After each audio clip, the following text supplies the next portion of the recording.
So, challenge. Yes. I've never done one of these strictly sober. Really? Where I haven't at least been sampling something alcoholic. Are you serious? So this is a So first. this may be very boring. It might be very boring.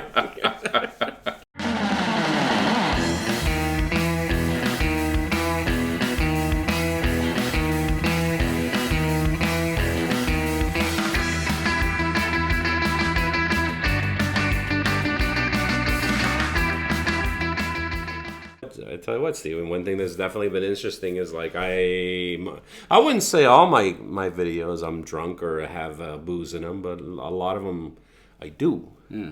But no, I'm used to doing these without any alcohol.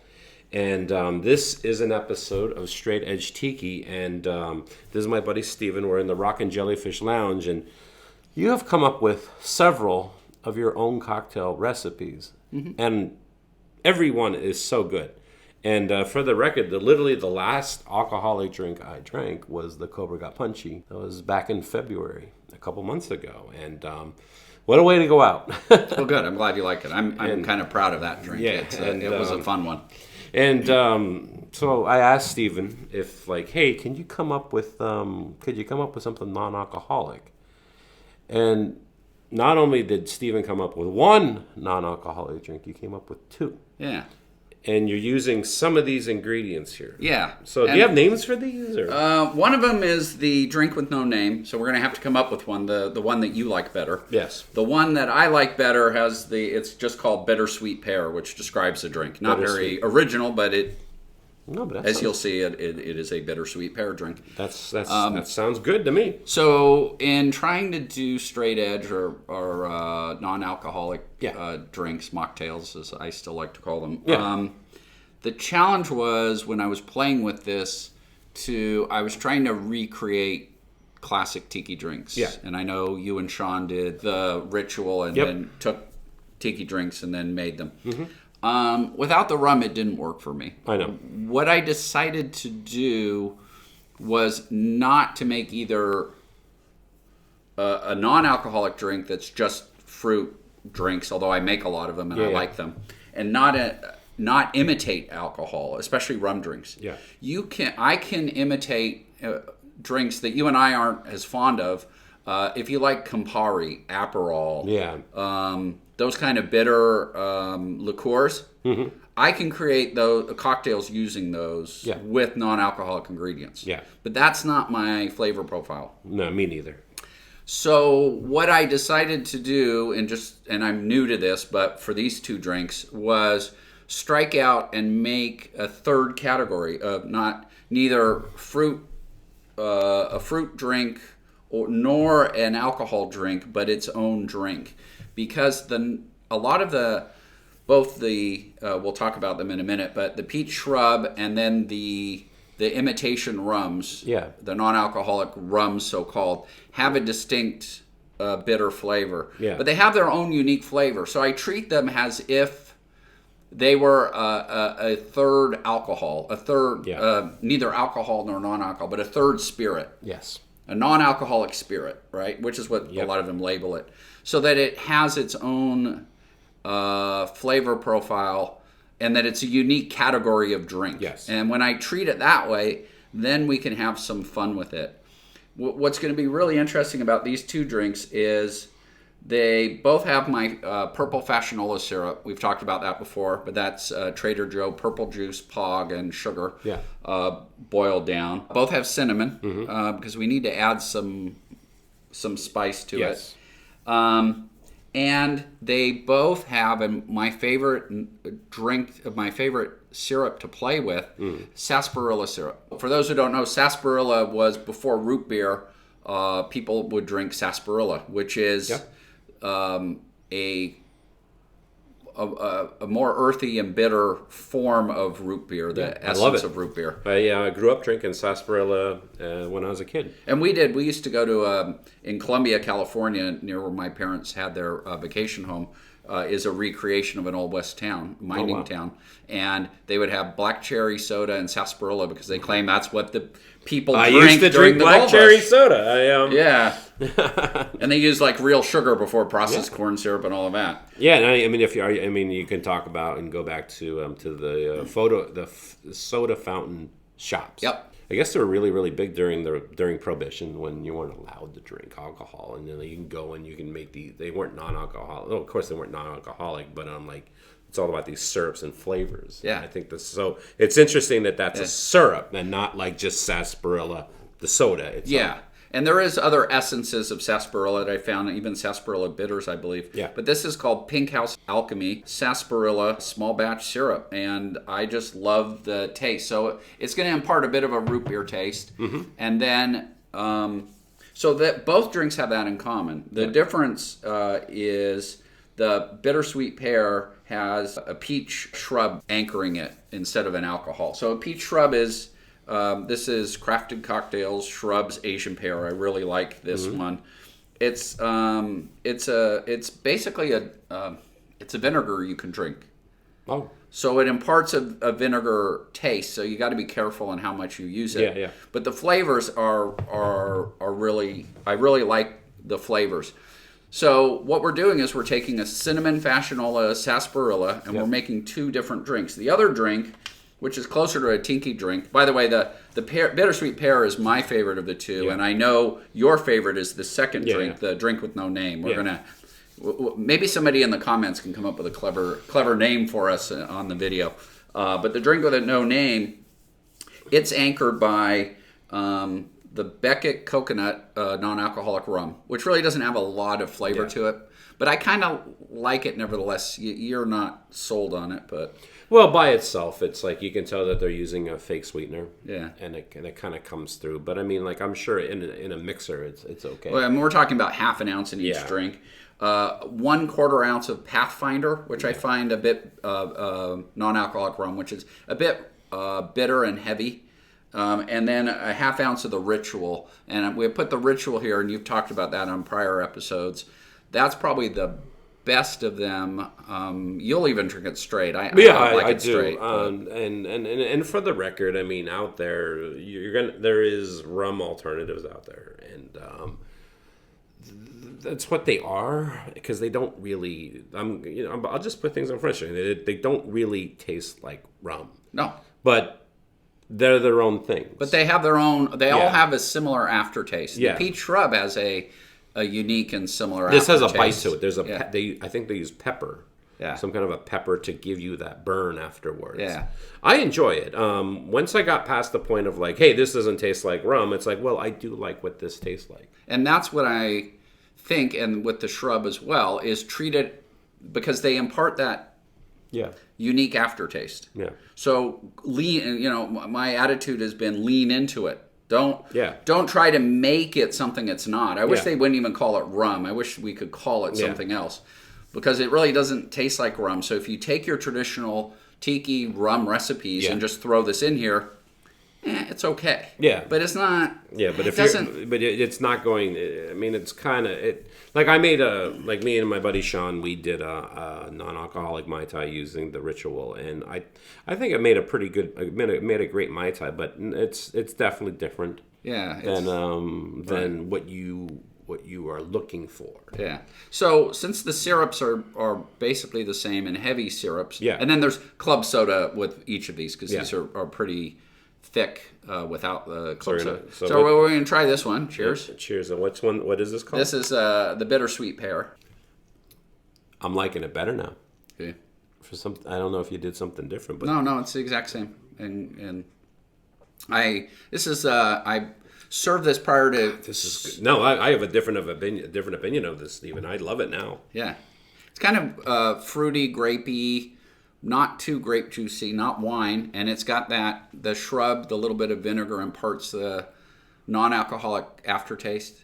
A little bit of a bite, but well, you tell me what you think. Or how you describe it. Well, what's creating that bite that I'm tasting? I think it's the shrub, the vinegar. Okay. Only a half ounce of it. Yeah, because you said there's club soda in it?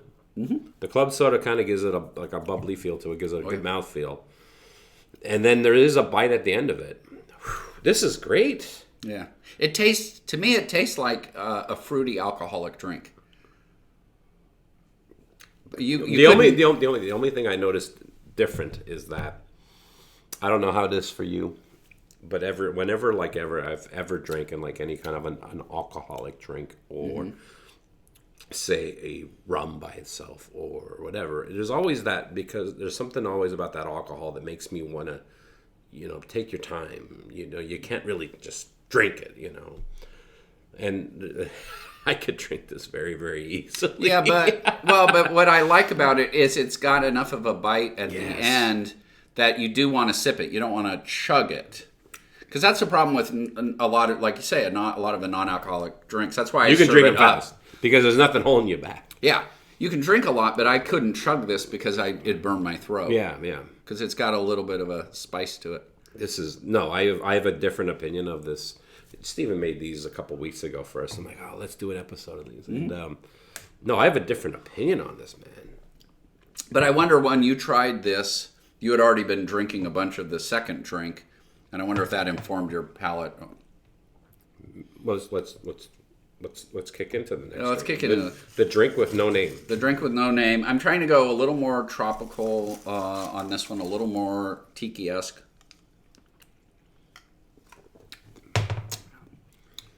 It tastes more like a tiki drink there. It totally does. And I like that. I like it, but it's different. So, yeah, it completely tastes like a tiki drink. Yeah. So what's all in this one? So that one is cinnamon and sarsaparilla, fashionola syrups. A couple drops of unami. Yeah. Which is a trick I picked up from Corey Starr at Tiki Tatsuya. Yeah. Some tiki bitters. This pear one has non-alcoholic bitters. Yeah. This one has tiki bitters. So for those who don't want any alcohol whatsoever, you could substitute non-alcoholic bitters. But the tiki bitters just make it a tiki drink. How many drops are we talking? 3. Yeah, 3 drops. I mean, like maybe 4 actually, but yeah. Even if it was 6 or 8, it's still nothing really. It's inconsequential. And this one has a half ounce. Actually, for this one, I amped it up to 3/4 ounce of lime juice to get the fruity tiki flavor. The other one doesn't have any juice in it. And then we've mixed all the 3 non-alcoholic rums we talked about. There's a mix of the 3. So what's creating that bite at the end? I think it's the Pathfinder and the Ritual non-alcoholic rums. Interesting. Whereas the other one, and the sarsaparilla has a tiny bit of that, and the cinnamon. That's why there's a similar bite. But what's interesting is this is the shrub, this is the vinegar bite, and this is the non-alcoholic bite. It's a similar aftertaste in some ways, but the front taste is a totally different drink. Oh, this is an incredible drink, and it definitely tastes like a tiki drink. Mm-hmm. And that's what we're going for. Well, speaking of that, what makes a tiki drink taste like a tiki drink, in your opinion? Well, it's hard because if you take away rum, because most of them, 80, 90% are rum drinks. So when you take away the rum, I guess it's the traditional Dawn Beach. What is it? 2 parts sweet, the sweet, sour, bitter mix, because those ratios. And it's got to have a lemon or lime or some citrus. Yep. That's why adding the citrus was really important to me in this. Yes. But again, this is to me like a tiki cocktail with the third wave or third rail or the alternate aftertaste. To give it a little bite. Well, I'll tell you what, Stephen. I mean, like even with these 2 drinks that you came up with, they don't taste like anything I've ever had before, one way or another. And that's a great thing.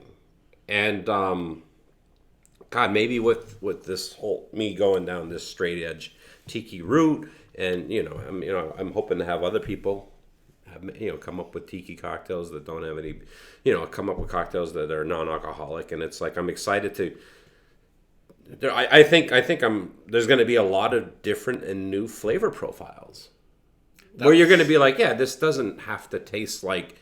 When you break the mold of like, okay, this needs to taste like this, and you're like, no, it doesn't necessarily need to taste like anything. It just let's make its own. It just needs to thing. taste good, you know. Yeah, that's the other thing. If anybody has an idea for this movement, this third thing, it's neither fruit drink nor alcoholic drink. Yeah. The non-alcoholic middle. That's what we're going for today. So I'm glad you picked up on that as well. And I'll tell you what, Stephen, and this is going out to my audience out there. I don't feel left out drinking. Like I say, if this is all I could drink, I would feel totally content drinking these drinks and not feel left out at all. Good. And that's the thing that I'm finding out. Like at the Devil's Reef, Jason Alexander has a couple non-alcoholic drinks on it, and they're great. I love them.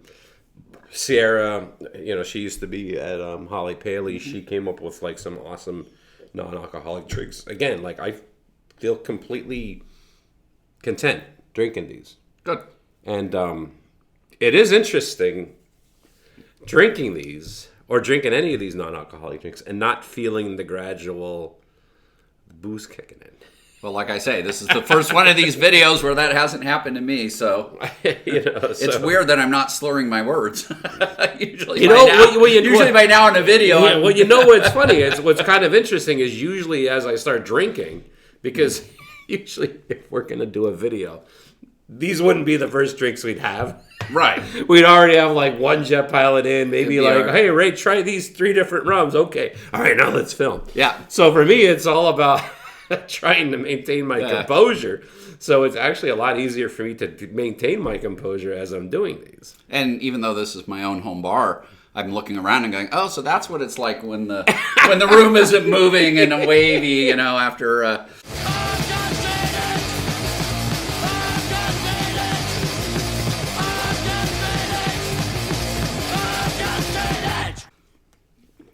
I think I might have a name for your drink. Oh. Here we go. Ghost Town. Oh, why that? Well, first of all, you and I both love the specials. And how you were saying about like the SARS Ghost Town. Yeah, exactly. And it's like you're talking about the sarsaparilla and it's like a gold mining town. Yeah. And the there things you like go. that. I like that. And I'm thinking like a cowboy western. Yeah, like the ghost town, mining ghost town, the cowboy ghost town, the sarsaparilla. I like that a lot. Or should we use a song from Fun Boy 3 instead? No. We're using the specials. You know me too well. Want to support the Tiki with Ray show and look cool doing it at the same time? Then head over to tikiwithray.com and buy yourself a Tiki with Ray shirt. They're only $20. Tony Canepa did the design, and they're screen printed in America.